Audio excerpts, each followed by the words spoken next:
Այսօր հակակոռուպցիոն դատարանում գրավոր ապացույցների հետազոտման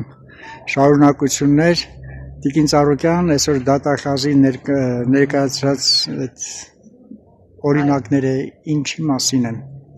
Պարոն Աղազարյանի արդարացման մասին է։ Այսինքն այն գրավոր ապացույցները, որոնք հետազոտվում են, խորքային վերլուծության չենթարկենք, ունեն բուն մեկ բովանդակություն։ Պարոն Աղազարյանը պարտքով գումարներ տալու մասին է։ Այսինքն այն ինչը ներկայացվել է գլխավոր դատախազի կողմից ազգային ժողովում, որ իբրև թե սա կոռուպցիոն դրսևորումներ են, հստակ գործինյութերում երևում է, որ սա պարտքի մասին է։ Եթե արդեն քրեական օրենսգիրքը դարձել է պարտք վերցնել է հանցակազմ, կոռուպցիոն դրսևորում, ուրեմն փաստորեն բոլորս մեր դիպլոմները պետք է վայր դնենք։ Պարոն Աղազարյան, այսօր կոնկրետ ձեր հեռախոսազրույցների ձայնագրություններն է ներկայացնում դատախազը, այդ ձայնագրությունների մասին ինչ կասեք կոնկրետ, ում հետ էիք խոսում եւ ինչի մասին էր։ Այդ հեռախոսազրույցները Արամ Մկրտչյանի հետ էր, իմ Սանիկի հետ, մանուկության քավորներ էր, հաստատարիքում ամուսնացավ, մեր հետ հեռախոսազրույցները խոսում են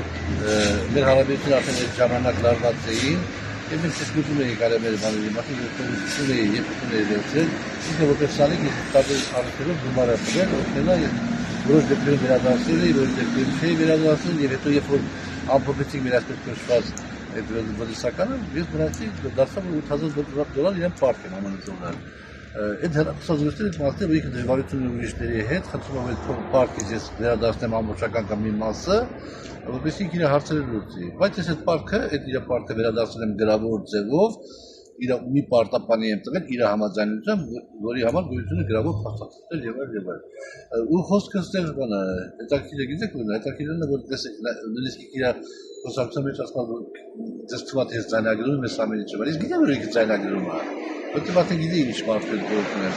Ամբողջ մեր հեռախոսազրույցները ձայնագրել է։ Հետևաբար այդ ձայնագրությունը հրտիչպես տեսել փաստաբանը ապացուցում է մասը որ պարտք է ուղղակի, եւ պարտքը գրավոր վերադարձրել է։ Հետևաբար ինքը շատ մանևրներ էր անում տարբեր իմաստներով, որովհետև եթե դուք ուշադիր եղաք, ես ասում եմ հանդիպեմ այդ մարդկանց, ես խնդրեմ, որ իրենք ասեք սպասեն, եթե մեկին $40,000 պարտք ես, 32,000 տվել ես, անկախ նրանից ինչու ես, ինչ համար ես այդ տողը $32,000 վերադարձես 8,000 համար չեն սպասում, այդ մարդիկ իմ հետ խնդիր ունեն, ցանկացած դաշտ, ոնց է, մարդը հիմա չի ստացել 8,000-ը ուշացնում է, մի ամիս երկու ամիս ուշացնում է, ստում էր ինքը ուղղակի ստում էր, որովհետև ինքը խնդիրներ ուներ տարբեր մարդկանց հետ խաբերությամբ փոխել։ Մեկասը